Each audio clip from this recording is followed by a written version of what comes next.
और चलिए खबरों में आगे बढ़ते हैं। आपको बता दें कि प्रधानमंत्री नरेंद्र मोदी 3 दिन की यात्रा पर ब्राजील से गयाना पहुंचेंगे। 50 साल के इतिहास में यह पहली बार होगा जब कोई भारतीय प्रधानमंत्री दक्षिणी अमेरिकी देश गयाना का दौरा करेंगे।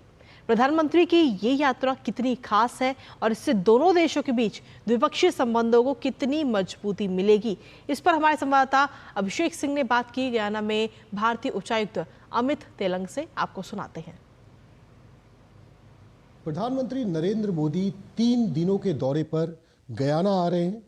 कैरिबियन कंट्री है गयाना और यहाँ पर प्रधानमंत्री का क्या कार्यक्रम रहने वाला है, प्रधानमंत्री क्या यहाँ पर जो द्विपक्षीय बातचीत होगा, इसके अलावा प्रधानमंत्री इंडियन कम्युनिटी को यहाँ पर एड्रेस करेंगे। साथ साथ गयाना के अंदर क्या कार्यक्रम है, इस पर बातचीत के लिए हमारे साथ मौजूद है अमित तेलंग जी, जो भारत के गुयाना में के अंदर जो है उच्चायुक्त है। हम उनसे बात करते हैं। सर, दूरदर्शन न्यूज़ में आपका बहुत बहुत स्वागत है। यहाँ पे जब हम लोगों से बात करते हैं तो जो हमारा कनेक्टिविटी है भारत से, अगर हम गयाना के बीच की दूरी भी देखें, तकरीबन 14,000 किलोमीटर की दूरी है और डायरेक्ट फ्लाइट जो है वो यहाँ के लिए नहीं है, या तो यूरोप होके आना पड़ता है या फिर अमेरिका होके आना पड़ता है। तो क्या कुछ कनेक्टिविटी को लेकर भी कुछ समझौते हो सकते हैं, वीज़ा को लेकर के कुछ नया हो सकता है सर, जिससे दोनों देशों के बीच में जो है जो और बेहतर मजबूत रिलेशनशिप बन सके? कि हाँ, ये दो मैं उन्हें समस्याएं नहीं कहूँगा, बट अगर उस क्षेत्र में हम लोग कुछ थोड़ा और ध्यान दें तो शायद हमारे जो औद्योगिक संबंध हैं, उद्योग और व्यापार के जो संबंध हैं वो काफ़ी बेहतर हो सकते हैं। अगर आप बात करें कनेक्टिविटी की, जैसे हवाई यात्रा या कनेक्टिविटी की, तो उसमें कुछ चीज़ें तो हो रही हैं। जैसे हमारे सिविल एविएशन क्षेत्र में हमने एक अग्रीमेंट, बायलैटरल अग्रीमेंट उनके साथ किया है। पिछले साल ही हमने वो अग्रीमेंट किया है और उसके द्वारा आने वाले समय में हम लोग ज़रूर सोच सकते हैं कि नई उड़ानें हो सकती हैं इस क्षेत्र में। दूसरा जो आपने कहा कि वीज़ा के क्षेत्र में, हालांकि अगर आप कागज़ी तौर पर देखें तो गयाना में आने के लिए वीज़ा की ज़रूरत नहीं है। मतलब यहाँ वीज़ा ऑन अराइवल ये सुविधा उपलब्ध है। एक अग्रीमेंट जिस पर हम लोग काम कर रहे हैं उसे हम लोग कहते हैं मोबिलिटी पार्टनरशिप अग्रीमेंट। तो अगर इस क्षेत्र में हमें देखना है कि लोगों के आवाजाही में सहूलियत हो, लोग आसानी से एक दूसरे के देशों में जा पाएँ, तो उससे व्यापार और उद्योग भी बढ़ेगा। तो एक क्षेत्र में हम लोग गयाना के साथ ज़रूर काम कर रहे हैं। शिखर सम्मेलन 2019 में प्रधानमंत्री ने हिस्सा लिया था न्यूयॉर्क में। दूसरा कैरिकॉम शिखर सम्मेलन यहाँ होने जा रहा है। कितना सर कैरिकॉम्स जो कैरिबियन कंट्रीज़ हैं का एक समूह है, क्या सर इससे इंडिया और कैरिबियन कंट्रीज़ के बीच में इसके लिए कितना इम्पोर्टेंट है सर? क्या आउटकम इसका आप देख रहे हैं?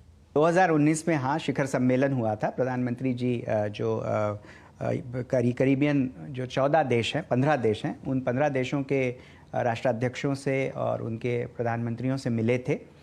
और उसके बाद जो चीज़ आपने कही, उस वजह से हमारे जो संबंध हैं वो बहुत इम्प्रूव हुए हैं। और उसकी एक सबसे बड़ी वजह थी प्रधानमंत्री जी और भारत ने जो कोविड के दरमियान इन देशों की मदद की, और वो इसे काफ़ी तवज्जो देते हैं क्योंकि वो जानते हैं कि जिस वक्त कोई और मदद नहीं कर रहा था, उस वक्त भारत ने और प्रधानमंत्री जी ने उनकी मदद की। और उसके अलावा वो ये भी देखते हैं कि हमने हमारी G20 प्रेसिडेंसी के दरमियान प्रधानमंत्री जी ने कई चीज़ें कहीं जो इन देशों के लिए बहुत अहमियत रखती हैं। उसमें से एक बहुत बड़ा और बहुत इम्पॉर्टेंट इनिशिएटिव था वॉइस ऑफ ग्लोबल साउथ, जो दूसरा शिखर सम्मेलन होगा करीबियन देशों के साथ।